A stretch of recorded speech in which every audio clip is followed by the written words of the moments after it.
এই যে যাচ্ছিল ওখানে কালীচক যে যাচ্ছিল, দাদা আপনার নাম কি? সুধাংশু ঘোষ। আপনি ঘোষ। হ্যাঁ। আর এখানে একটা এটা গাড়ি দেখেন মেরেছে, আর দাদার পুরো হাতে মেরে পুরো আর পুরো মাথায় এমন করে মেরেছে, পুরো বডিতে প্রচুর পরিমাণে মেরেছে।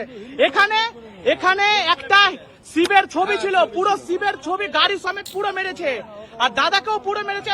আগে মারার সময় আগে আপনার বক্তব্যটা বলেন। মারার সময় আমাকে জিজ্ঞাসা করলো যে হিন্দু না মুসলিম, বলছে কি হিন্দু, তারও শুরু করে দিল। হিন্দু বলে আরো আপনাকে বেশি মেরেছে। হ্যাঁ, হ্যাঁ। এটা কি হচ্ছে আমাদের এখানে? আমি কালীচক যাচ্ছিলাম, আমার ছেলে স্কুল আজকে ছুটি হলো তো, আচ্ছা। হোস্টেলে পড়ছে। আমি ওই বলি চ্যালেঞ্জ আমি যাচ্ছিলাম স্কুল হ্যাঁ। ছেলেটাকে আনতে, হ্যাঁ। হ্যাঁ, আর এই ধরে আমাকে পিটলো, ঠিক মানে আছে। মারলো। আপনারা যদি এখনো পর্যন্ত ঘুমিয়ে থাকেন তাহলে এরপরে আরো ভয়ঙ্কর অবস্থা হবে। আমাদেরকে এরপরে পশ্চিমবাংলা ছাড়তে হবে। এই ভিডিওটা বেশি বেশি করে শেয়ার করে প্রত্যেকের কাছে গোটা পশ্চিমবাংলা ছড়িয়ে দিন। জয় শ্রীরাম।